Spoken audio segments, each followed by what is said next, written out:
Welcome to Fireside Faith Stories, where every heart has a story, every story carries a lesson, and every lesson points us back to God. What if God chose the smallest voice to answer the biggest prayer of your life? For 15 long years, Emma carried a prayer deep within her heart. It was not for wealth. It was not for fame. It was simply for a child. Every birthday ended with the same quiet prayer.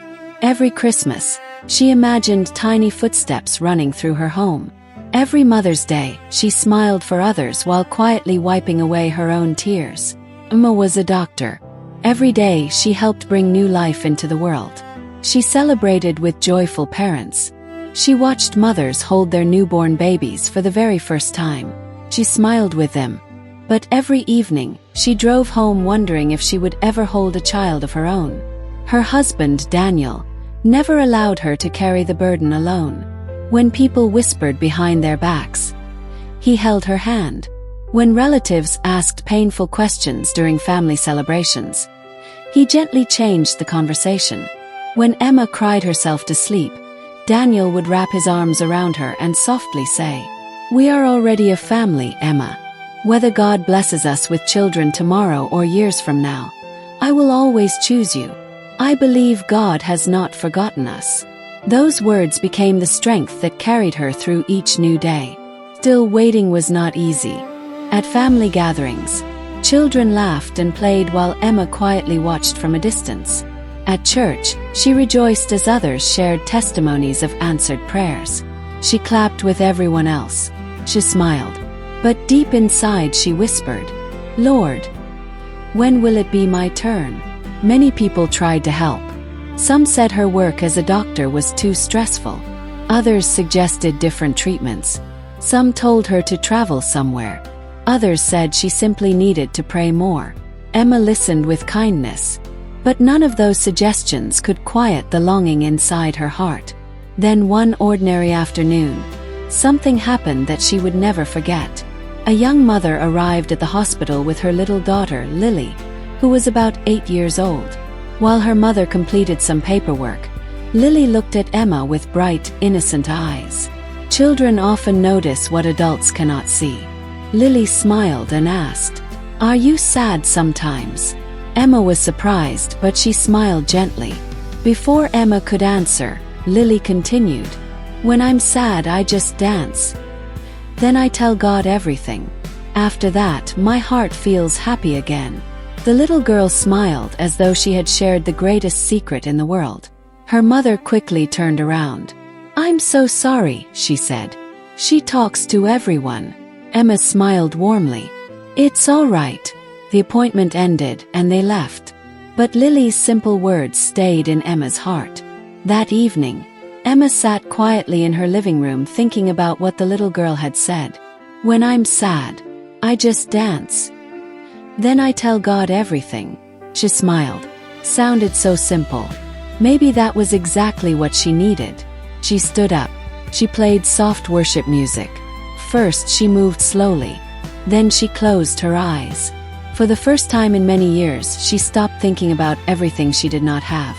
Instead, she thanked God for everything He had already done. She danced. She cried. She laughed. She worshiped. Then she lifted her hands and prayed. "Father, whether my answer comes today, years from now, or only when I see you face to face, you are still good. I trust you with all my heart." Daniel quietly stood at the doorway watching her. Without saying a word, he walked over and joined her. Together they danced before God. Not because their prayer had already been answered, but because they believed God was worthy of praise even while they were still waiting. Weeks passed, then months. Life continued as usual. One morning, Emma began feeling unusually tired. She felt sick. Daniel gently encouraged her to visit the doctor. She smiled and said it was probably nothing. Still she went. After the examination, the doctor looked at the results and became very quiet. Then a smile slowly appeared on her face. "Emma, you're pregnant." Emma froze. Tears immediately filled her eyes. Daniel held her hand tightly. Then the doctor smiled even more. "There's something else." I can see 3 little heartbeats. Emma covered her mouth. 3. The doctor nodded happily. Yes. 2 boys and 1 beautiful little girl. Neither Emma nor Daniel could speak. They simply held each other and cried. 15 years of waiting. 15 years of praying. 15 years of trusting God. And in His perfect time, He gave them more than they had ever imagined. Months later, their once quiet home was filled with tiny footsteps, gentle laughter, little toys scattered across the floor, and 3 precious children who reminded them every single day that God's timing is always perfect.